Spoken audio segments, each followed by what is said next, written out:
perkenalkan nama saya Naila Azalia Kanya Putri. Saya dari Prodi Manajemen kelas AA2. Di sini saya akan menyampaikan analisis tentang hakikat kata, frasa, dan kalimat. Pertama-tama yang terhormat Ibu Arlis Mulyani, MPD SPD, selaku dosen pengampu, dan juga teman-teman yang saya cintai. Puji syukur senantiasa kita panjatkan kehadiran Tuhan Yang Maha Esa atas rahmat dan karunia-Nya, sehingga kita dapat berkumpul dalam forum ilmiah ini. Makalah yang kami susun dan presentasikan berjudul Kata, Frasa, dan Kalimat dalam Bahasa Indonesia, analisis penggunaan bahasa efektif berdasarkan EYD dan KBBI. Tujuan utama dari presentasi ini adalah untuk memenuhi tugas mata kuliah Bahasa Indonesia, sekaligus memberikan pemahaman yang komprehensif mengenai hakikat serta perbedaan mendasar dari kata, frasa, dan kalimat. Lebih lanjut, kami akan menekankan urgensi penggunaan kaidah kebahasaan dan yang baku dan efektif, sesuai dengan pedoman yang diatur dalam ejaan yang disempurnakan EYD dan Kampus Bahasa Besar Indonesia KBBI. Hakikat dan perbedaan kata, frasa, dan kalimat. Hakikat kata menurut Alwi DKK tahun 2017, kata didefinisikan sebagai satu satuan berbahasa terkecil yang dapat berdiri sendiri dan secara mandiri memiliki makna. Kata berfungsi sebagai blok bangunan dasar, menjadi fondasi bagi pembentukan frasa, klausa, hingga kalimat yang lebih kompleks. Contohnya ada buku, baru, sangat, dan tebal. Hakikat frasa menurut Kridaklaksana tahun 2018 menjelaskan bahwa frasa merupakan gabungan dari dua kata atau lebih yang membentuk satu kesatuan makna gramatikal. Karakteristik krusial frasa adalah bahwa ia belum membentuk predikasi, artinya belum ada hubungan subjek dan predikat di dalamnya. Frasa hanya berfungsi sebagai pengisi atau satu unsur dalam kalimat. Contohnya, rumah besar, gabungan kata, benda, serta sifat. Ada lagi mahasiswa baru, gabungan kata berserta sifat. Hakikat kalimat. Kalimat adalah satuan bahasa yang lebih tinggi, yang minimal harus memiliki unsur subjek dan predikat, dan mampu berdiri sendiri untuk mengungkapkan suatu pikiran atau gagasan yang utuh. Kalimat menjadi unit komunikasi yang lengkap. Perbedaan kunci penting untuk dipahami. Perbedaan ketiganya sangat fundamental. Kata, yaitu unsurnya tunggal, memiliki makna leksikal sendiri. Contohnya buku. Frasa, yaitu gabungan kata tanpa predikat, hanya memiliki makna gramatikal. Contohnya seperti buku baru. Terus ada kalimat, gabungan kata yang memiliki hubungan subjek dan predikat, mampu menyampaikan pesan utuh. Contohnya buku baru ini sangat tebal.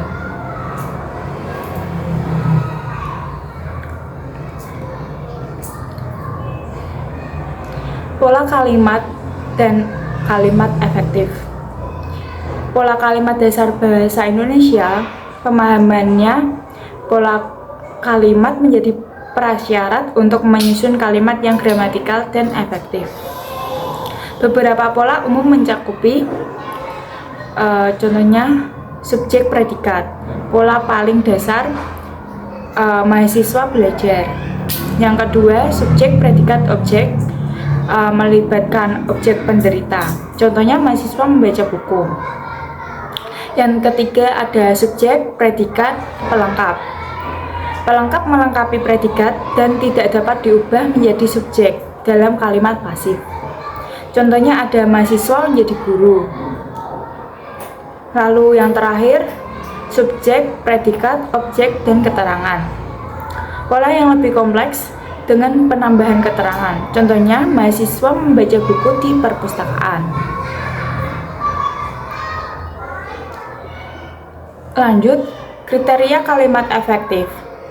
Kalimat efektif adalah kalimat yang mampu menyampaikan gagasan penutur atau penulis kepada pendengar atau pembaca secara tepat. Ciri-ciri utama yang wajib dipenuhi meliputi: pertama, kesepadanan, yaitu kesatuan gagasan yang ditunjukkan oleh kesamaan fungsi dan bentuk, terutama antara subjek dan predikat. Kedua, keparalelan, yaitu penggunaan bentuk-bentuk bahasa dalam artian kata atau frasa yang sama dalam susunan serial. Yang ketiga, ketegasan, penonjolan ide pokok yang ingin Yang ketiga, ada ketegasan, penonjolan ide pokok yang ingin disampaikan.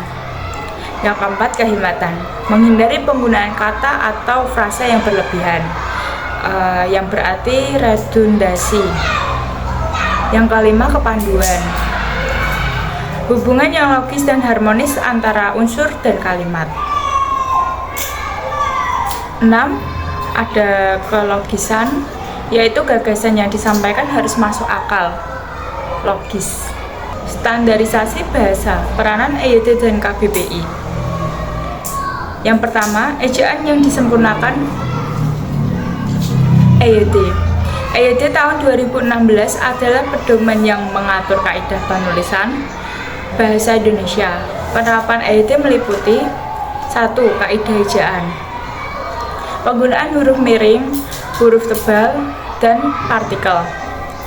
Yang kedua, penggunaan huruf kapital, penerapan kapital pada nama diri, gelar, judul, dan lain-lain.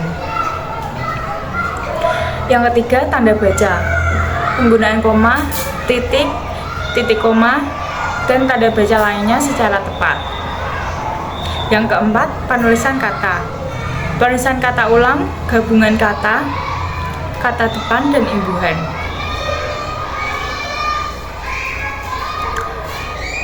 Berikutnya, Kampus Besar Bahasa Indonesia atau yang dikenal KBBI berperan sebagai otoritas dalam memastikan makna kata, yaitu memastikan ketepatan diksi, yang berarti pilihan kata yang digunakan. Yang kedua, penulisan baku, menyediakan bentuk baku dari suatu kata yang seringkali berbeda dengan ragam tak baku sehari-hari. Misalnya, analisis buku, bukan analisa.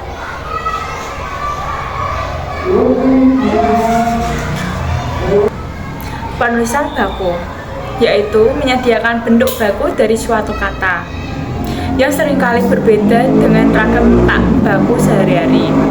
Misalnya, analisis itu baku, sedangkan analisa itu bukan bentuk kata baku. Yang ketiga, ada verifikasi diksi, yaitu menghindari kesalahan diksi yang dapat mengubah makna kalimat. Berikutnya ada identifikasi permasalahan kasus kalimat tidak efektif. Contoh kasus redundasi dan bertele-tele dalam penulisan akademik mahasiswa sering ditemukan kalimat yang melanggar prinsip kehematan dan kepanduan. Yang pertama, seperti kalimat bermasalah atau tidak efektif. Adapun tujuan dari penelitian ini adalah untuk mengetahui tentang pengaruh media sosial terhadap motivasi belajar mahasiswa. Yang kedua, kesalahan yang terjadi. Terdapat redundasi atau pemborosan kata pada frasa, seperti adapun dan seperti tentang. Selain itu, penggunaan seperti adalah untuk sering membuat kalimat menjadi bertele-tele dan melanggar prinsip kehematan.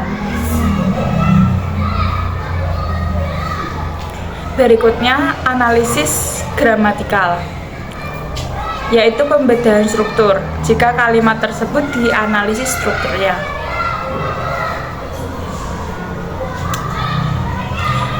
Yang pertama, subjek. Seperti tujuan dari penelitian ini. Berikutnya ada predikat, itu adalah predikat kata adalah. Lalu keterangan atau pelengkap. Misalnya untuk mengetahui tentang pengaruh media sosial. Yang terakhir, struktur, subjek, predikat, dan pelengkap. Secara gramatikal sah, namun secara gaya bahasa dan efektivitas, kalimat tersebut menjadi panjang dan kurang langsung.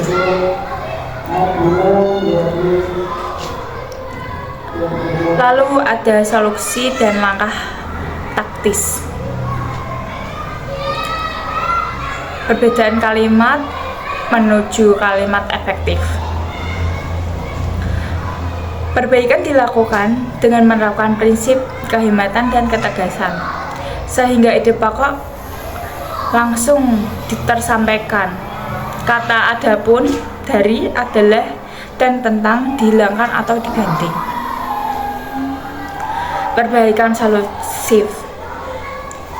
Penelitian ini bertujuan mengetahui pengaruh media sosial terhadap motivasi belajar mahasiswa. Struktur yang lebih efektif.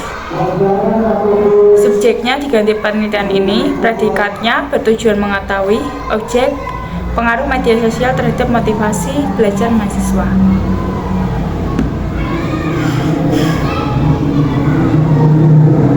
Langkah solutif untuk peningkatan kualitas penulisan.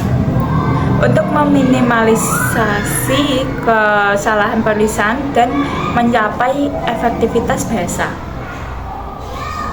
Yang pertama, verifikasi KBBI. Mahasiswa wajib membiasakan diri untuk selalu mengecek kebenaran bentuk kata atau frasa melalui daring. Yang kedua, pemanfaatan teknologi. Menggunakan aplikasi pengecekan tata bahasa seperti Tipon Online atau Grammarly, yaitu dengan fokus kaidah bahasa Indonesia dapat membantu mengidentifikasi kesalahan awal. Yang ketiga, penelitian berkelanjutan. Mengikuti pelatihan penulisan karya ilmiah yang difasilitasi oleh dosen atau lembaga adalah kunci untuk menginternalisasi kaidah baku. Baik, kesimpulan dari presentasi saya yaitu kata, frasa, dan kalimat adalah ketiga satuan bahasa dengan fungsi yang berbeda dan tidak dapat dipertukarkan. Pemahaman mendalam mengenai perbedaan ini sangat penting agar mahasiswa mampu menyusun kalimat yang efektif. Kualitas sebuah kalimat efektif sangat bergantung pada kepatuhan terhadap kaidah baku, EYT, dan KBBI.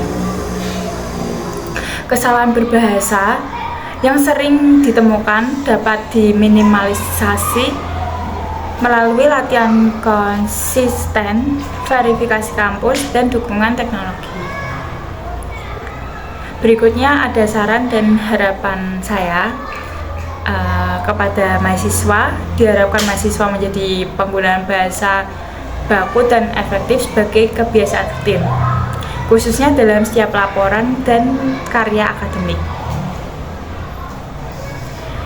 Kepada dosen dan institusi, lembaga perguruan tinggi, dan dosen pengampu mata kuliah, bahasa Indonesia memiliki peran strategis untuk secara aktif memfasilitasi dan mewajibkan pelatihan penulisan karya ilmiah. Hal ini krusial di ranah akademik dan dapat senantiasa terjaga di tingkatan, khususnya di ranah akademik, dapat senantiasa terjaga dan ditingkatkan lagi. Ya, demikian presentasi yang dapat saya sampaikan. Saya menyadari makalah ini masih jauh dari kesempurnaan. Oleh karena itu, saya sangat mengharapkan kritik dan saran yang membangun dari kalian semua. Semoga pembahasan ini memberikan manfaat yang signifikan bagi kita semua. Sekian presentasi saya. Terima kasih semuanya. Terima kasih juga untuk dosen pengampu saya. Iya, terima kasih.